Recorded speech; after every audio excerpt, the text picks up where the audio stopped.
देखें, रजा रब्बानी साहब ने बाकायदा लुड्डी डालते हुए ये कहा था कि हमने जनाब तमाम डिवॉल्व कर दिया है, अब हमने कंकरेंट लिस्ट ख़त्म कर दी है, अब हम हेल्थ भी सूबों के पास, तालीम भी सूबों के पास, जैसा हम निसाब चाहेंगे बनाएंगे। रोते किस बात के हो भाई, रोते किस बात का फिर इस इश्यू के ऊपर? आपने, मैं आपका बात बताऊं, इस पूरे के पूरे प्रोसेस के अंदर हुआ क्या है, इनको अब एहसास हुआ है कि सिंध अलहदा पाकिस्तान से नहीं रह सकता, ना पंजाब पाकिस्तान से अलग रह सकता है, ना अगर ये एहसास हुआ है और ये साहब, तो फिर तो ये 18वीं तरमीम में नजरसानी पर मुखालफत नहीं करनी चाहिए अगर ये एहसास हो गया सिंध को। तो आप ये इन्होंने 4 सल्तनतें बना दी थी मुकम्मल तौर पर। आप सोच सकते हैं कि पूरी इसका नुकसान क्या हुआ है? इसका नुकसान ये हुआ है कि एक बंदा, जो बंदा आम आदमी को नुकसान हुआ है। जो अमीर आदमी है ना, मेरा बच्चा है, शर्मिला फारूकी का बच्चा है, उसका बच्चा है, वो पढ़ता है में, उसका सिलेबस नहीं बदलता, वो पेशावर में भी वही पढ़ता है, वो लेवल कराची में भी वही पढ़ता है, वो लाहौर में भी वही पढ़ता है। जो गरीब आदमी का बच्चा है वो अगर ट्रांसफर हो जाए, सिंध में कोई और सिलेबस पढ़ता है, लाहौर में कुछ और पढ़ता है, पेशावर में कुछ और पढ़ता है, कोयटे में कुछ और पढ़ता है। अच्छा, हेल्थ का मसला है, मेरा बच्चा, अमीर आदमी का बच्चा, MNA का बच्चा, उसका अस्पताल प्राइवेट में रजिस्टर है, वो एक तरह के अस्पताल से जाकर इलाज कराता है, उसका पता है यहाँ ये फैसिलिटीज है, उसका पता है आज मैं लाहौर के डॉक्टर अस्पताल से उठूंगा तो कल मैं कराची के किसी और अस्पताल में चले जाऊंगा। इनका प्राइवेट हेल्थ इनके हाथ में गई है, इनका गरीब आदमी का आदमी रुल गया है। मसला सारा ये है कि आपने 4 बुनियादी तौर पर तकसीम कर दिया पूरे मुल्क को और गरीब आदमी को तकसीम किया। आपका बच्चा तो जाके पढ़ा था ईटन में, जाके इंग्लैंड में, आपकी औलादें तो जाके पढ़ जाती हैं अमेरिका में और यूनिवर्सिटियों में, और मेरे बच्चे को, गरीब आदमी के बच्चे को तुमने सत्यानाश कर दिया है। उसको ये नहीं पढ़ता कि आज मैं सिंधी पढ़ूंगा या मैं आज पश्तो पढ़ूंगा या पश्तो बलोची पढ़ूंगा या कुछ और पढ़ूंगा, आज मैं किसकी तारीख पढ़ूंगा। हालांकि मैं एक बात बताऊं, मैं डायरेक्टर जनरल था उस वक्त, मैं आसार कदीमा का, मैंने कहा ये ना करें, दुनिया पूरी में आसार कदीमा कौमों का वर्षा होता है। इन्होंने उठा के आसार कदीमा प्रोविंस को दी, मंजू धाड़ू तबाह कर दिया। क्यों किया आपके ख्याल में ये? किस सोच के तहत किया? और ये क्यों किया गया आपके ख्याल में? मुझे ये, मैं किसी पे कोई इल्जाम नहीं लगाना चाहता हूं, मैं किसी पे कोई इल्जाम नहीं लगाना चाहता हूं, लेकिन बुनियादी तौर पर इन्होंने ये देखे, मेरी बात सुने, ये सिंध की बाउंड्री किसने खींची हुई है? लॉर्ड नेपियर ने बनाई हुई है। पंजाब की बाउंड्री किसने खींची हुई है? लॉर्ड नॉरिस ने बनाई हुई है। बलूचिस्तान की बाउंड्री किसने बनाई हुई है? संडेमन ने बनाई हुई है। KPK की बाउंड्री, और तुम अंग्रेज की बाउंड्रियों के ऊपर खून बहाते हो। बिल्कुल सही है शर्मिला साहब, आप ये पॉइंट्स हैं दोनों की बात आपने सुनी है। ये फिरदौस नकवी साहब कह रहे हैं कि अगर तो 10 साल में 18वीं तरमीम ने अच्छा परफॉर्म किया है, तालीम बेहतर हुई है, सेहत बेहतर हुई है, तो 18वीं तरमीम जिंदाबाद, नहीं हुई तो फिर नजरसानी होनी चाहिए। और ये साहब की बातें भी आपने सुन ली है कि इस पर जो है वो चलें, उन्होंने ये तो नहीं कहा कि ये क्यों किया गया, इसमें बदनीयती शामिल हो सकती है, लेकिन इसके समरात तो नहीं निकले ना। देखिए, तहम्मुल से सुने और तहम्मुल से सोचिए। बात यह है कि आप किस तरीके से एक्सपेक्ट कर सकते हैं कि जो फैसले या जो तब्दीलियां इस मुल्क में 60-70 साल में नहीं आई, वो 5-10 साल के अंदर सूबे का, क्या पाकिस्तान की तारीख में वफाक के पास थे? क्या इस मुल्क की हेल्थ फैसिलिटीज बेहतर हो गई? क्या इस मुल्क की आवाम को वो समरात मिल गए जो एक आदमी चाहता है कि जी सस्ती बिजली हो, गैस की फरामी हो, बच्चा अच्छे स्कूल में पढ़े, हेल्थ फैसिलिटीज उसके पास मुयस्सर हो? क्या ये हो गई? आप सूबों की कैपेसिटी बढ़ाएं। अच्छी बात है अगर सूबे अपनी कैपेसिटी बढ़ा रहे हैं, अपने रेवेन्यू कलेक्शन कर रहे हैं, अपना निसाब बना रहे हैं। कैसे बढ़ाएं शर्मिला साहब, क्या करें? विफाक के पास तो पैसे ही नहीं है। अच्छा, एक तो आप प्लीज, आपसे बड़ी गुजारिश होगी कि आप बाकी सब लोगों की तो गैर इंटरप्शन सुनते हैं गुफ्तगू, आप मेरी भी सुन लें। नहीं, आप कहिए, मैं तो जिम्मे सवाल कर रहा था। नहीं, आप सवाल कर लिया और मैंने तहम्मुल से सुन लिया, अब आप तहम्मुल से जवाब सुनने का हौसला भी रखिए। सबसे इम्पोर्टेंट चीज ये है कि बात की गई कि जी हेल्थ फैसिलिटीज, ठीक है जी, हर सूबे ने अपनी कैपेसिटी के तहत हेल्थ फैसिलिटीज बढ़ाने की कोशिश की, लेकिन इस पेंडेमिक के इस इशू के ऊपर दुनिया भर की जो डेवलप्ड कंट्रीज थी, जहां पर हेल्थ फैसिलिटीज, जो आप और मैं शायद वहां पर बड़ी बड़ी बातें करते हैं कि जी क्या बात है जी, अमेरिका में क्या हेल्थ फैसिलिटीज हैं या इंग्लैंड के अंदर क्या हेल्थ फैसिलिटीज हैं, आज वो भी कोलैप्स कर गई हैं। They have collapsed. आज वहां भी डॉक्टर्स मर रहे हैं, आज वहां पर भी कॉरिडोर्स के अंदर मरीज पड़े हुए हैं, आज वहां पर भी वैक्सीनेशन अवेलेबल नहीं है, टेस्टिंग फैसिलिटीज नहीं है, वहां पर भी पर्सनल प्रोटेक्शन इक्विपमेंट नहीं है, तो पाकिस्तान की आप क्या बात कर रहे हैं? इस इशू के ऊपर आप उठा के आप ये कि जी ये सिंध या बलोचिस्तान या खैबर पख्तूनख्वा या पंजाब जो है ये पेंडेमिक को डील नहीं कर सका, तो जी हटा बिलावल साहब कंफ्यूज क्यों कर रहे हैं इमरान खान साहब पे? है तो एक ऐसी सिचुएशन है, है तो अनअवॉइडेबल सिचुएशन है ना शर्मिला साहबा। तो तालीम के हवाले से आप सूबे अपनी अपनी कैपेसिटीज डेवलप कर रहे हैं। एनएससी अवार्ड की बात हुई तो जी एनएससी अवार्ड तो रिवाइज हुआ और हर साल रिवाइज होना चाहिए। पहले तो एक पॉइंट के ऊपर एनएससी अवार्ड दिया जाता था, पॉपुलेशन पे भी दिया जाता है, अब उसके वसाइल के ऊपर भी दिया जाता है, आप उसे रिवाइज करें। और जहां तक डिफेंस स्पेंडिंग का ताल्लुक है वो तो वफाक का काम है, वो तो सूबों को डिवॉल्व नहीं हुआ जी। वफाक का काम है डिफेंस स्पेंडिंग करना, वफाक का काम है डेट सर्विसिंग करना। आप सूबों को मदद करें कि उनकी कैपेसिटी चाहिए। आपसे मुसलसल इख्तिलाफ कर रहे हैं फरदौस नकवी साहब, जरा उनका मौक़िफ़ ले लें।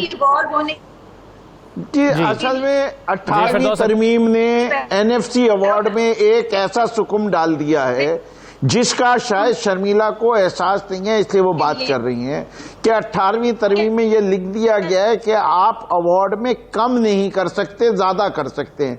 यहां जो अभी है वो देने में दिक्कत हो रही है, जिसकी वजह से वफाक कमजोर हो रहा है, और यहां बात हो रही है कि उस परसेंटेज को कम किया जाए और वफाक के पास शेयर ज्यादा रखा जाए।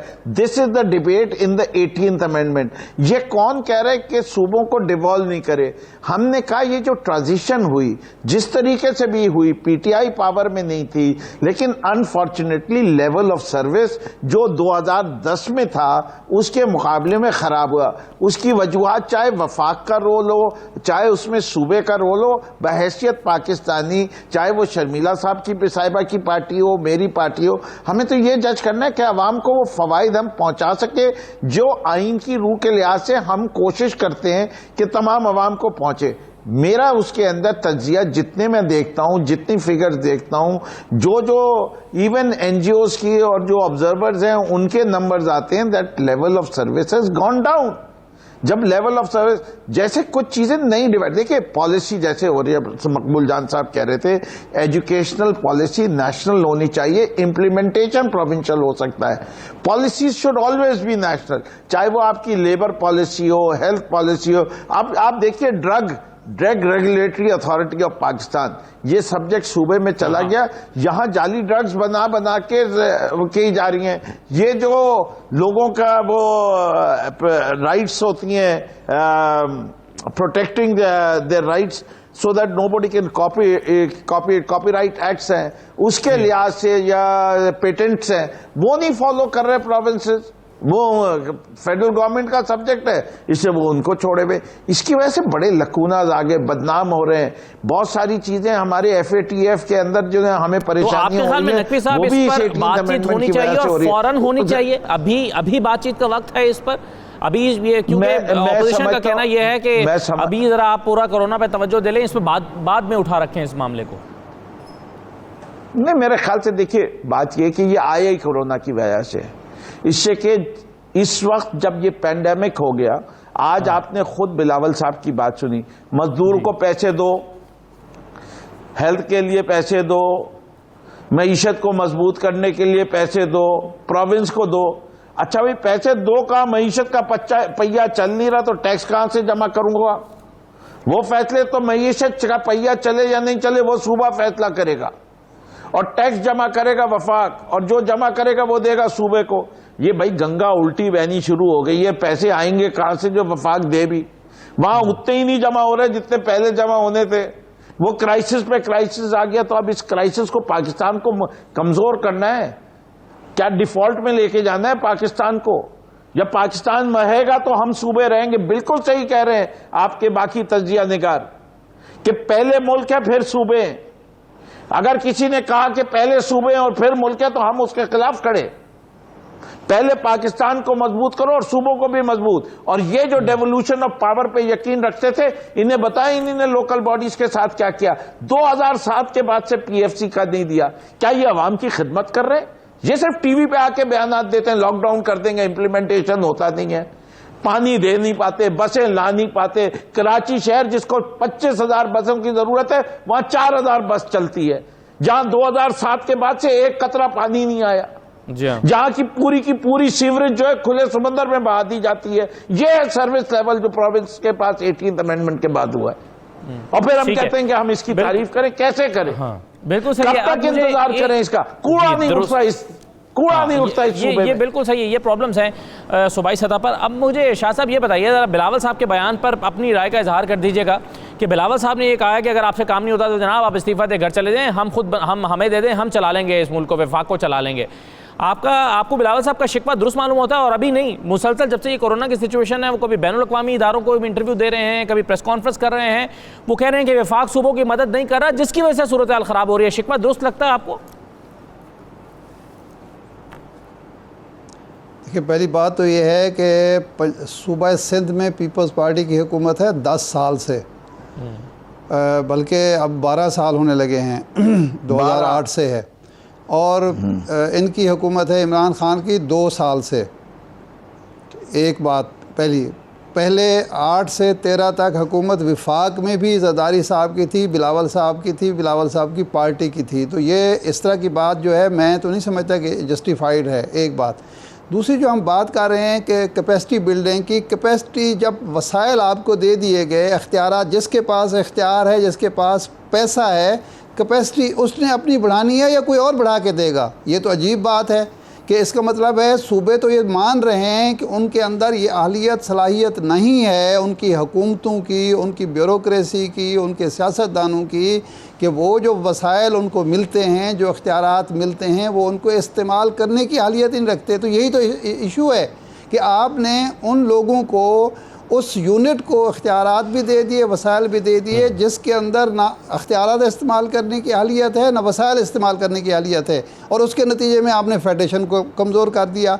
देखें, ये इसका 18वीं तरमीम का डेवोल्यूशन ऑफ पावर का एक बुनियादी शर्त ये थी कि आपने अजलाई हुकूमतें जो हैं, ज़िली हुकूमतें जो हैं, बल्दियात को मजबूत करना है, सारे वसाइल उधर मुंतकिल करना। जो एक सवाल जो मेरे जहन में पैदा हो रहा है, जो आप कह रहे हैं कि उन लोगों को दे दिए जिनके पास अहलियत नहीं है, तो अहलियत का तायुन तो वोट से होता है ना। अहलियत तो सूबे में भी खराब हो सकती है और गैर जो नाअहल लोग हैं वो वफाक में भी नहीं। अब इस वक्त रोना मरकज तो नहीं रो रहा, रोना जो है सूबा रो रहा है।